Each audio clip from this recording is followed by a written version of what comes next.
The pendulum inside the antique clock was mid-swing when she said it, not dramatic, not loud, just clean like slicing a piece of fruit. "I want a divorce," Julia announced, arms folded like she was trying to keep herself from shaking. Mark didn't look up right away. He finished adjusting the brass wheel with the precision screwdriver, twisted it once more to be sure, then finally raised his eyes to hers. "Okay," he said. No gasp, no confusion, no begging. Just one word, like he'd been expecting it, or worse, like he didn't care. She blinked, thrown off. "That's it?" Mark stood up without a word, walked past her into the hallway, and opened the bottom drawer of the filing cabinet. It creaked. He didn't hurry. He pulled out a sealed envelope and handed it to her with the same motion he'd used to pass a church bulletin. Inside, signed divorce papers. Dated last week. No fight, no pleading, just his signature. Already notarized. The color left her face.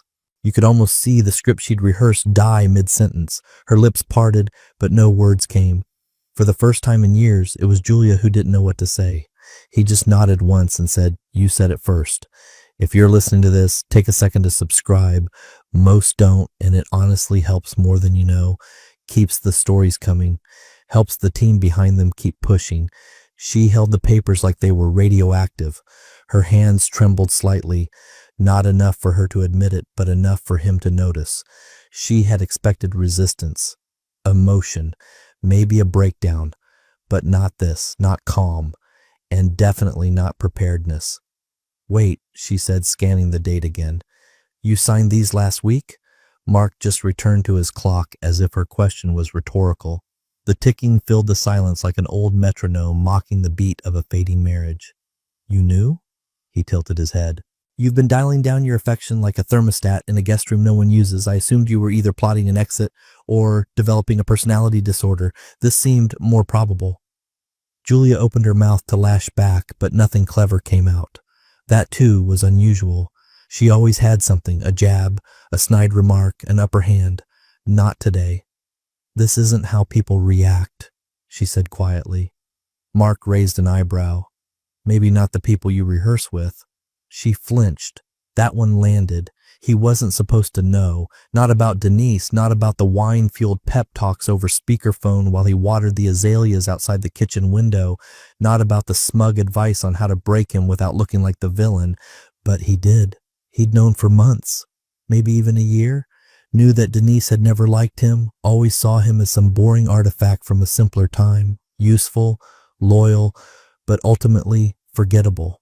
And Julia, she'd grown into that narrative like a woman trying on a coat she couldn't afford 10 years ago, but now fit like it was made for her. He could hear Denise's voice in his memory.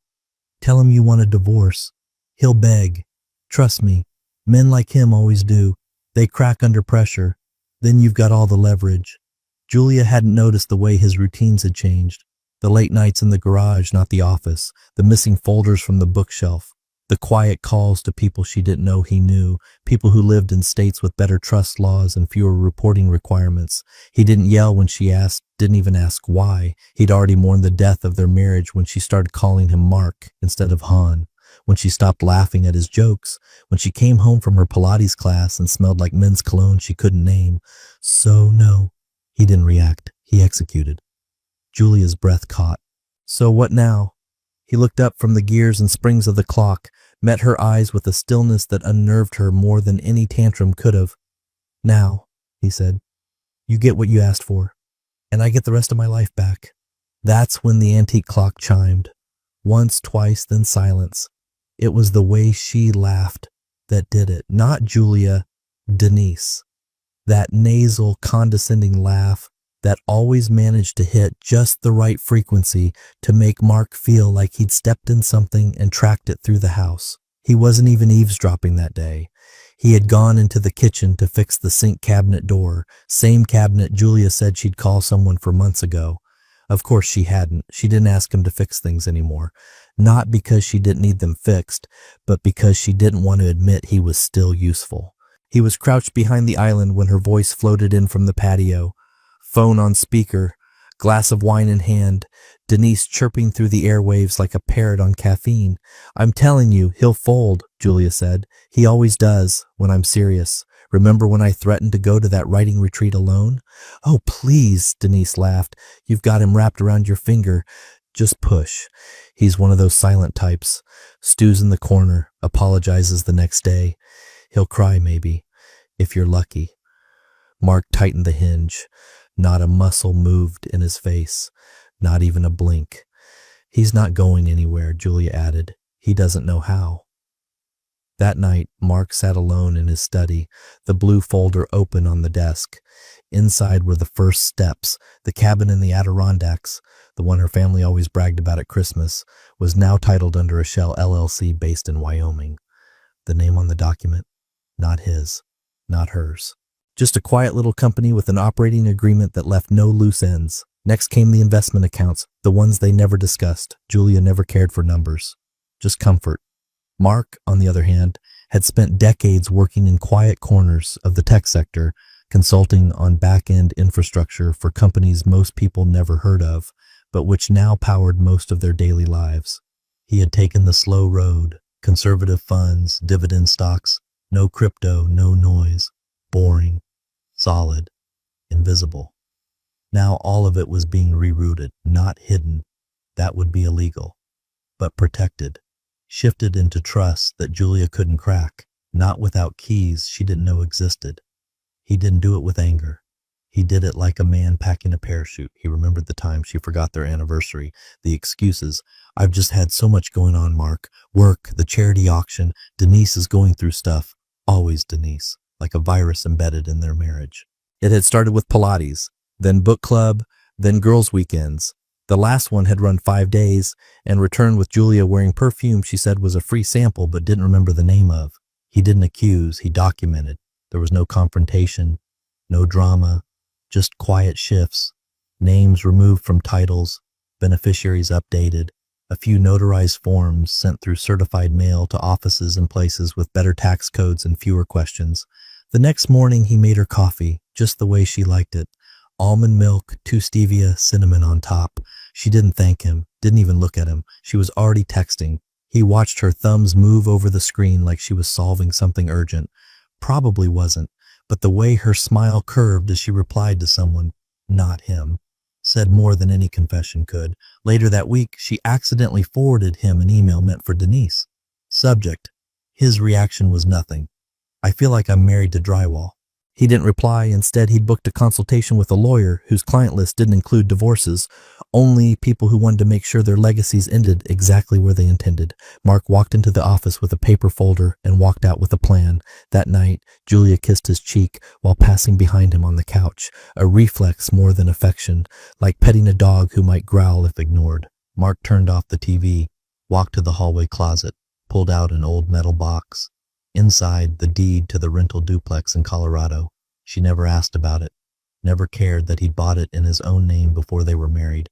It wasn't the money that mattered now. It was the symbolism. Brick at a time, he was taking apart the life she thought she controlled. She had no idea. She was still listening to Denise. You just have to own the moment, Denise had told her. Make him feel small. That's how you win. Mark didn't want to win. He wanted out. But he'd be damned if he walked out empty-handed. The restaurant was the kind that tried too hard. Reclaimed wood, Edison bulbs, brunch menus with items like avocado smash and carrot foam. Julia chose it because Denise liked to feel upscale when she gave advice. Advice that, until now, Julia had followed like scripture. She arrived late, on purpose, hair done, wearing sunglasses she didn't need. Denise was already on her second mimosa, swirling it with the same manicured finger she used to point at other women's husbands. Julia slid into the booth, dropped her purse too hard, and said nothing for a moment. Well, Denise chirped, did he do the speech? You know, the dramatic what did I do wrong routine? Julia took a long sip of wine before answering. She didn't even order, just drank what was already waiting. He just stood there, she finally muttered. Denise tilted her head. Stood there? Didn't flinch, didn't argue, just handed me the papers. There was a pause. A subtle one, not long, but enough to cut through the brunch music. Denise's smirk dropped half an inch. Wait, she said. Papers? Julia nodded, fingers tightening around the wine glass stem. Already signed, she whispered. Denise blinked. Julia tried to laugh. It came out brittle. I thought he'd freak, break down. You said he would, remember? The whole he'll beg thing? Denise leaned back, suddenly less smug. That doesn't make sense. Men like Mark, they don't walk away. They stew, then grovel. You sure he didn't rehearse that? Maybe it's a bluff. Julia's hand was shaking slightly. She set the glass down, ignoring the small splash of red across the white tablecloth. I don't think it is, she said. There was something in his eyes. Not anger, not sadness. Just gone, like I was talking to a doorman or a dentist. No spark, like I was noise. Denise sat back, checked her phone too quickly, masking discomfort with distraction. He's probably trying to scare you, get the upper hand. But Julia knew something was off. It wasn't just the reaction or lack of one. It was how ready he was, how calm. He didn't stall. He didn't ask for time. He didn't even pretend to be confused. He had that envelope waiting. He knew, Julia said quietly. He was waiting for me to say it. Meanwhile, across town, Mark sat in a quiet office with no receptionist and no windows. The attorney, Marcus Dunning, looked like someone who had never owned a necktie in his life. Jeans, flannel, gray beard, but the diplomas behind him were real. Harvard Law, Georgetown Business, and the books lining the wall weren't there for show. Titles on private equity structuring, offshore entities, asset migration. Mark opened a folder and laid it on the table. Dunning didn't ask many questions, just nodded slowly as he read. You're early, he said finally. Mark raised an eyebrow. Is that a problem? No, rare though. Most guys show up after the fire. You're here before the match is lit. I like to know where the exits are. Dunning smiled. Then let's draw the map. Back at the restaurant, Julia swirled the dregs of her wine, trying to recapture the cocky certainty she'd walked in with. Denise was already rerouting her strategy. Okay, fine, she said. Let's assume he was ready. That just means you push harder, make him sweat, hit him where it hurts, assets, social circle, take the house, humiliate him. But Julia didn't respond. Something else was gnawing at her. A tiny itch in the back of her mind. Why didn't he react? She had prepped for every outcome. Anger? She'd play the victim. Tears? She'd offer distance.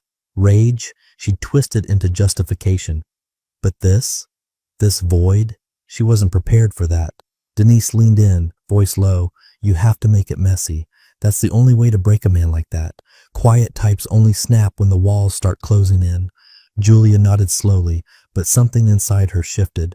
Because she realized he's not the one in the corner. She is. And the walls? They were already moving. The bank had that sterile smell Julia always hated, recycled air, printer ink, and the faint suggestion of disappointment. She clicked her heels harder than usual as she crossed the tile floor, like the sound alone could remind everyone she didn't belong in lines or behind glass. She was above this, or so she thought. The teller greeted her with a polite, tired smile. Young, bland, unmemorable, the kind of person you ignore at charity galas. Julia handed over her ID with the same expression she reserved for dry cleaning staff. I'd like to review the activity on our joint account. Last name Garrison. First name Julia.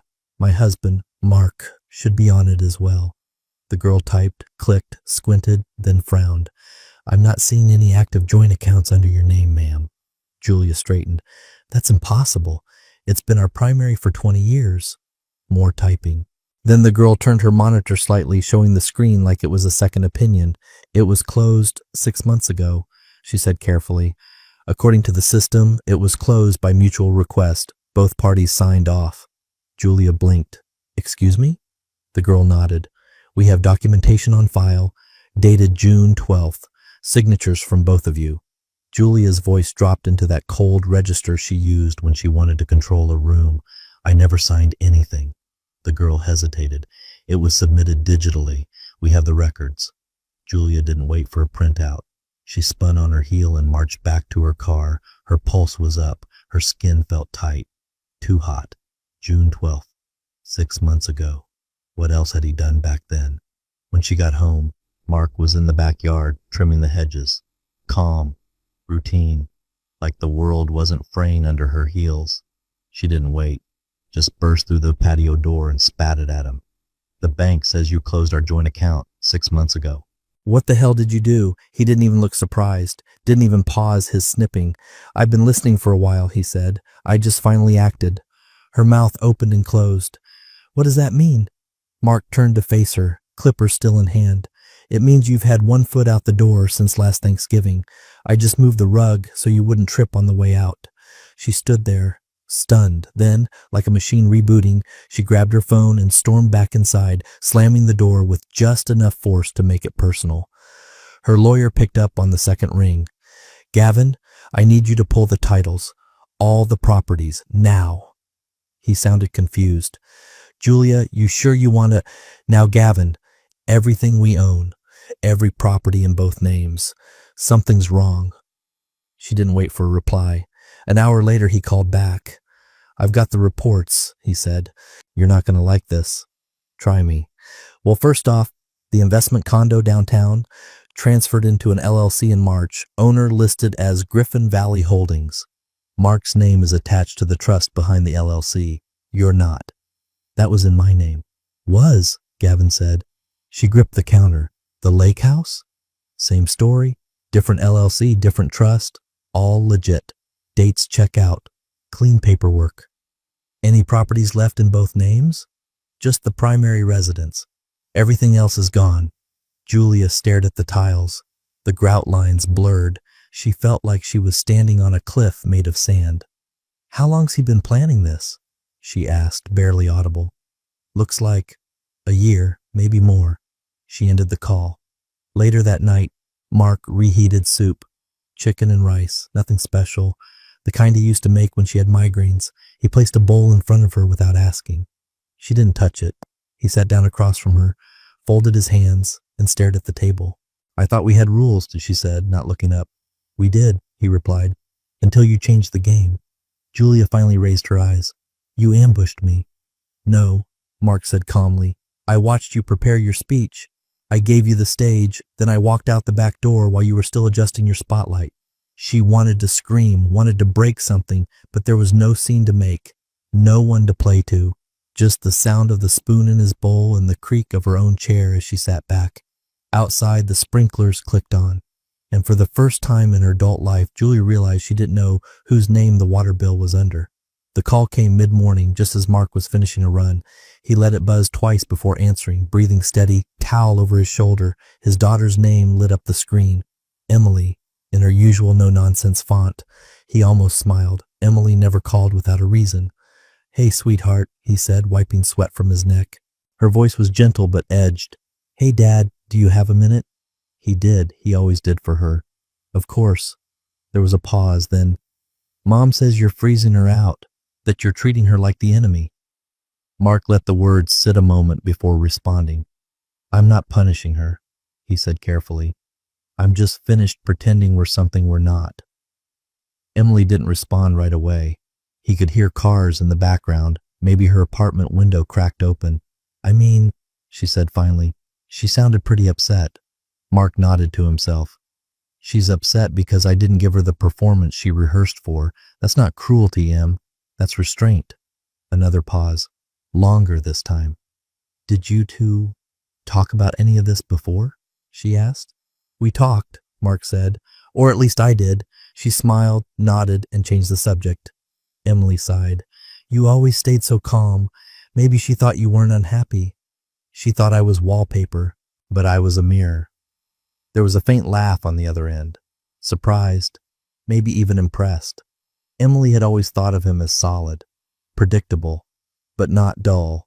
She had his quiet temperament, but none of her mother's flair for theater. I guess that explains the canceled check I found in Mom's drawer, Emily muttered.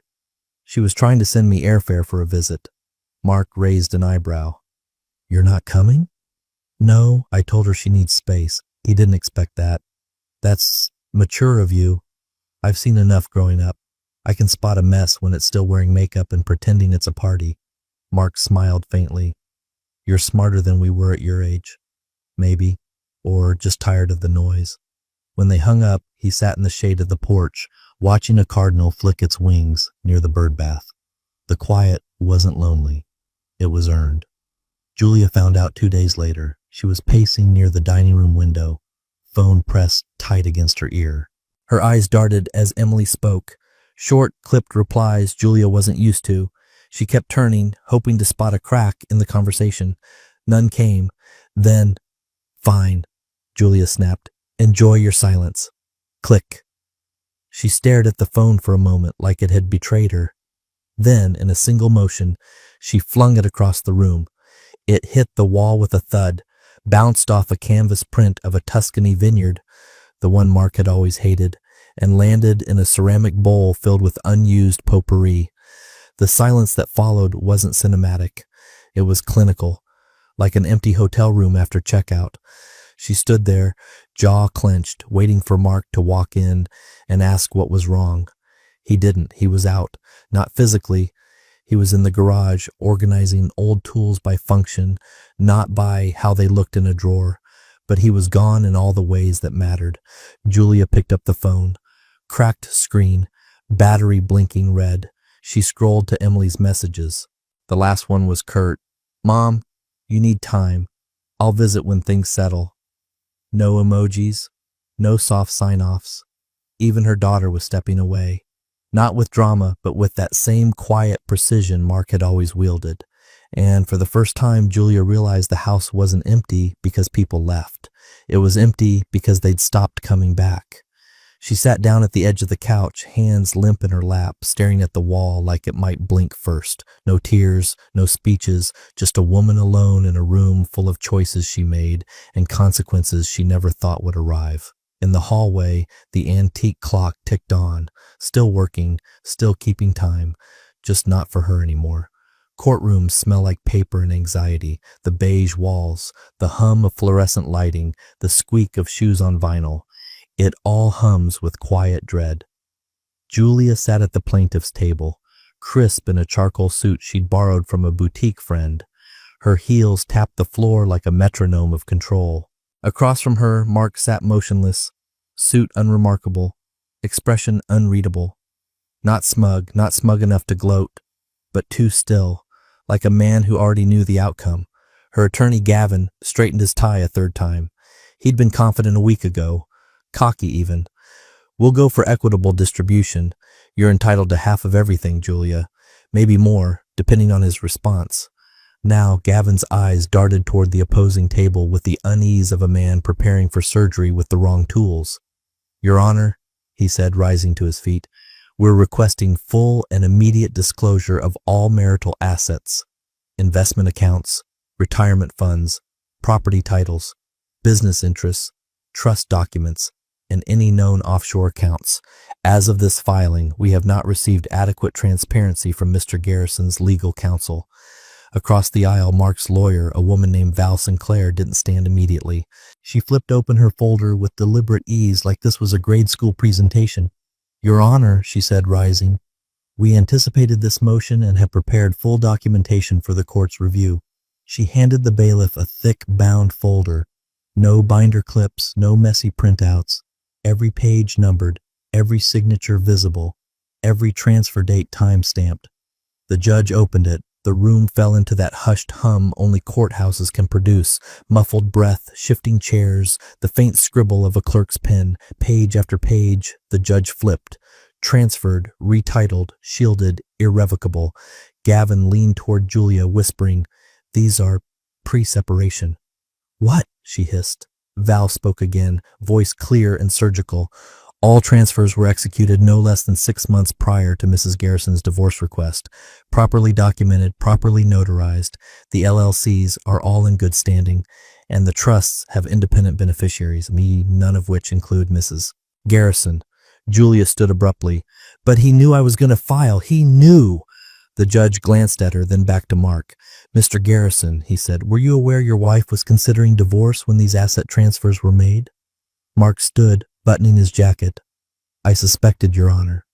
"Did she inform you directly?" "No, sir." "And your intent in shifting these assets?" Mark looked directly at Julia, not with malice, just clean detachment. "To simplify what I assumed was inevitable, and to ensure that my retirement, which I built before our marriage, remained protected." The judge looked back at the file, fingers tapping lightly on the edge of the bench. "These documents are airtight," he said, almost to himself. Gavin's voice cracked slightly. He moved everything before she even filed. He anticipated. Yes, the judge interrupted. He was preparing. Julia sat down hard. The words stuck in her ears. Preparing. Like a soldier laying out weapons while the other side was still printing banners. Mark returned to his seat without a glance back. Gavin scrambled, trying to shift tone. We'd like to contest the legality of the timing. You can file, counselor, the judge said flatly, but this court isn't in the business of punishing preparation, especially not when the paperwork is this thorough. The gavel didn't slam. There was no courtroom drama crescendo, just silence, and the gentle thump of the judge closing the folder. Julia leaned toward Gavin, whispering like a drowning person asking if there's still air above. We can undo this, right? Gavin didn't answer right away, and that, more than anything, told her what she needed to know.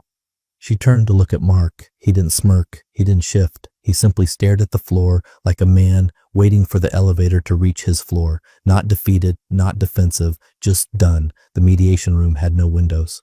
Just beige walls, stale coffee, and the kind of artificial calm that makes your skin itch. The mediator, a woman in her late 50s with soft eyes and a hard spine, offered tea neither of them accepted.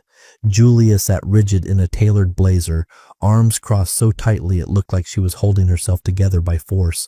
Mark, across the table, had the demeanor of a man waiting to renew a passport. Still, neutral, dead calm. A file sat between them, unopened. The mediator cleared her throat. Mr. Garrison, you wanted to make an offer directly. Mark nodded once. He opened the file, slid a packet across the table to Julia's side. She didn't touch it, just stared. It's simple, he said. You keep the house in Hillside, the one your parents gave us after the wedding. You keep the Audi, the art collection in the guest room, and you're released from any future claim to my estate. Julia's jaw clenched. You mean I release you? Mark raised a brow. Sure, if it helps you feel in control. She leaned forward. And what do you get? He met her eyes, voice flat. Silence. Finality. No further contact. No appeals. No drama. The mediator looked between them, then down at her notepad. To clarify, Mr. Garrison, this would mean Mrs. Garrison receives the property, the vehicle, and those contents, and no spousal support? No support, no alimony, no claim on my pension or trusts. She walks clean. Julia let out a sharp laugh, too loud for the room. This is petty. You think giving me scraps from my own life is generous? No, Mark replied without blinking. I think it's quiet. She stared at him like she was seeing him for the first time. And in a way, she was. The man she thought would unravel had not only stayed intact, he'd vanished behind legal lines and paperwork, emerging on the other side like a man who'd already mourned her and moved on, not to someone new, but to somewhere she couldn't follow. She tried to find the holes. And what if I don't agree? What if I contest it all? Mark shrugged lightly. You'll burn more in legal fees than you'll win. The judge already sided with the documentation. You'll get less than what I'm offering. This way, at least, you keep the house. Your name still means something in that neighborhood. Julia went silent. Her eyes flicked to the mediator, then to the papers. The math was sound. The emotional math, less so. This wasn't how it was supposed to go. Denise had promised that by now he'd be broken, offering vacations, therapy, apologies. She was supposed to be in control, the storm that changed everything, not the aftermath left sorting through debris. And yet, here she was, being offered exactly what she had once imagined she'd demand. Only now, it felt like a consolation prize. You're cutting me out, she whispered. Mark's reply was immediate, cool. You already left. I'm just updating the records. Julia's throat tightened. She hated the feeling that she wasn't the protagonist in this anymore, that he had rewritten the script without her. You really think this makes you the better person? No, Mark said. It makes me the finished one. She stood up abruptly, chair legs scraping the floor like a scream. Keep your damn silence. She walked out without taking the file. Mark didn't move. The mediator, scribbling notes, asked quietly, Should I follow her? No, Mark said, looking at the file still sitting between them. She'll be back. And in that sterile room, with its hollow light and the scent of legal ink, he waited. Not for her to change her mind, but for her to realize it was the only one she had left. The message came on a Wednesday morning, buried under shopping discount emails and some chain forward from a distant cousin. Julia almost deleted it out of habit until she caught the sender's name, Denise Harper. No subject line, just a single sentence inside. Martin filed. It's happening. Julia stared at it for a full minute before blinking. She read it again, then a third time. Martin, Denise's husband, filed. Denise was getting divorced? The woman who'd called marriage a power seat and bragged for years about how she'd trained Martin like a dog to fetch and flatter. Julia called her instantly, straight to voicemail. She texted, "What's going on? You didn't tell me anything." No reply. Hours passed. By the time evening hit, Julia was pacing the kitchen like she had during her early pregnancy nausea. The difference now? Back then, she'd been excited. Now she just felt sick. The next day, Mark passed her in the driveway. He was loading bags into his trunk, probably heading to his lawyer's office or maybe to the storage unit she never knew he had until the discovery phase. "Did you hear about Denise?" she snapped, unable to hide the bite in her voice. Mark looked up, nodded. "I did. She used me," Julia blurted. "Pushed me to blow up everything while she was negotiating her own exit." Mark didn't smirk, didn't say "I told you so." He just loaded the last bag into the trunk, shut it gently, and said, "You let her." That was it. No lecture, no pity, just the cold, unvarnished truth, and it hit harder than anything he could have shouted. She turned away, lips tight. That night, she barely slept. Her thoughts were barbed wire, Denise's advice replaying, Mark's silence echoing, Emily's absence expanding like a cold vacuum in the house. The next week, she filed a motion. It was a last-ditch effort, but she felt cornered. Her lawyer had warned her it was a long shot, but Julia insisted. Contest the trust transfers, claim fraudulent intent, argue that Mark shielded assets in anticipation of the divorce, that he knew. Gavin filed it, probably for the invoice, not the confidence. In court, it took less than 20 minutes. The judge, same one from before, flipped through the filings with mild annoyance, as if she'd interrupted his lunch. "These trusts were established a year prior to the date of separation," he said flatly. "They are legally structured, transparently executed, and predate any formally documented conflict." Gavin cleared his throat. "But, Your Honor, the spirit of—" "The court doesn't deal in spirits, counselor," the judge interrupted. "We deal in documents, and his are flawless." He closed the file. Motion denied. Julia didn't stand, didn't speak. She just sat there blinking, like someone who missed a stare in the dark and was still trying to understand why the ground hit back. Outside the courtroom, the air felt thicker.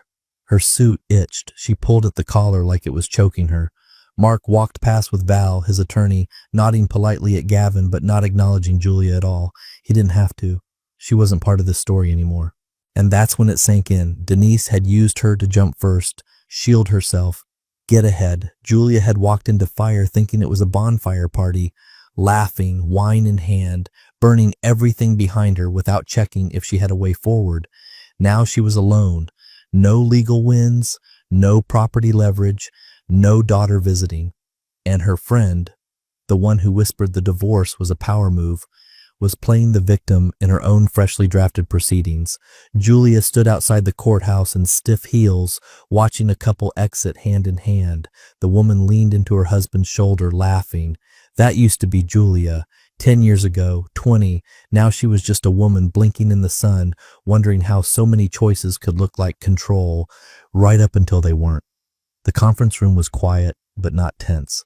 Just finished. The kind of stillness that comes after the last item on a checklist is crossed off. Julia sat across from Mark, the final settlement in front of her, a Mont Blanc pen resting by her hand, one she'd bought for him years ago, back when she still thought expensive meant meaningful. She stared at the line marked signature, like it might vanish if she just waited long enough. It didn't. Across the table, Mark adjusted the cuff of his shirt, not checking his watch, not tapping his foot, just sitting. Present, but no longer involved, like a guest politely waiting for a taxi. The mediator, a soft-spoken woman with thick glasses and patience like stone, nodded once. "Whenever you're ready, Mrs. Garrison." Julia picked up the pen. Her signature didn't hesitate. That surprised her.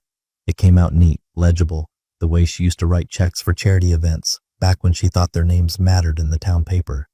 She capped the pen slowly, then looked up.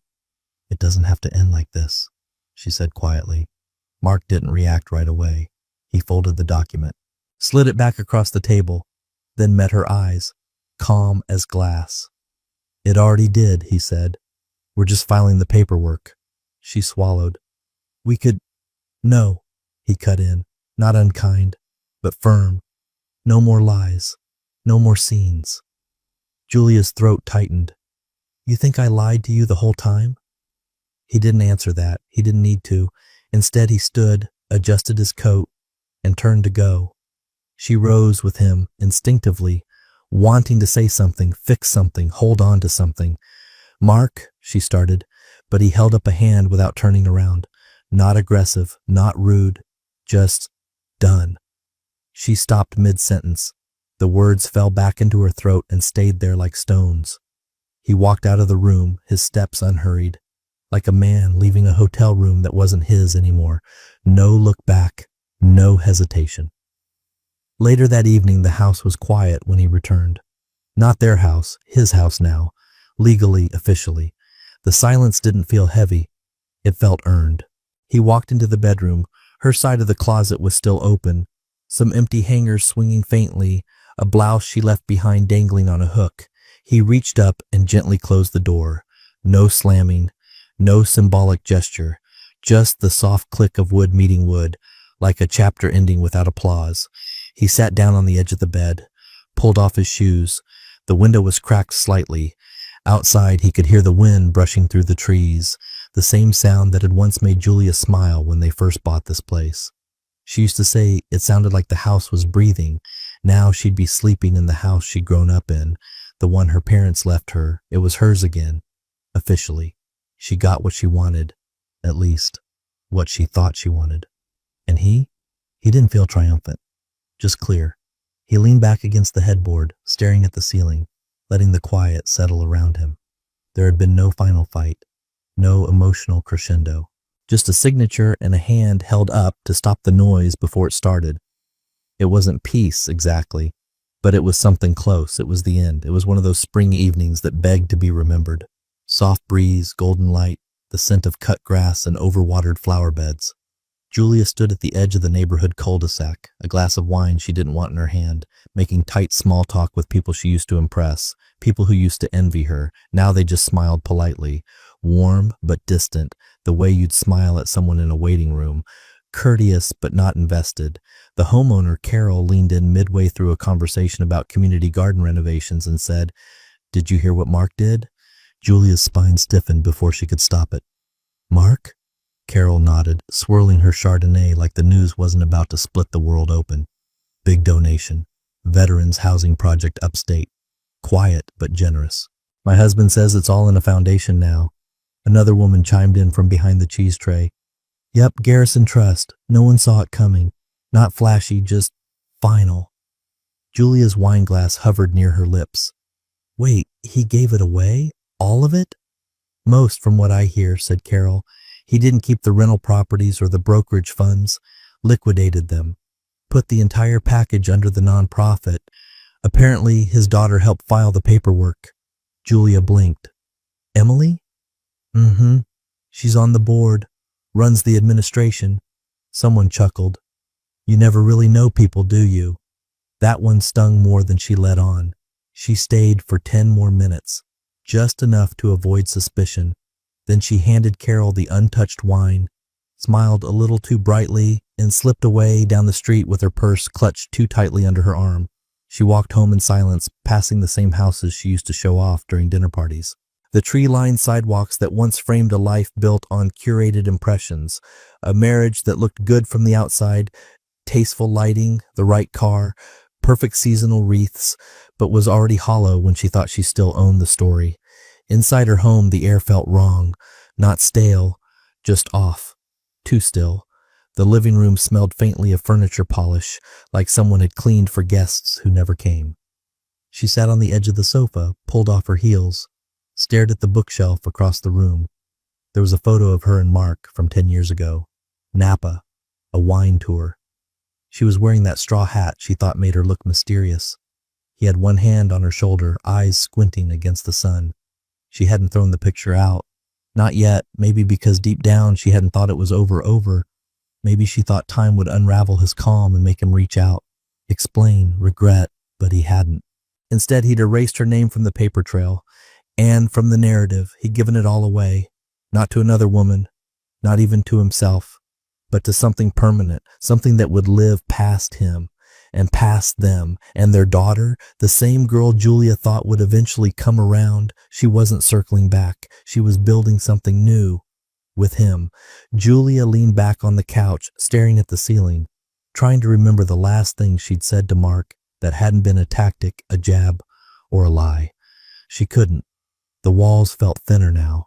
The whole house did, like insulation had been stripped from the bones of the place, leaving nothing but a hollow echo where a marriage used to live. Mark didn't just leave her. He left her story, took the best chapters with him, and wrote a new ending she wasn't in.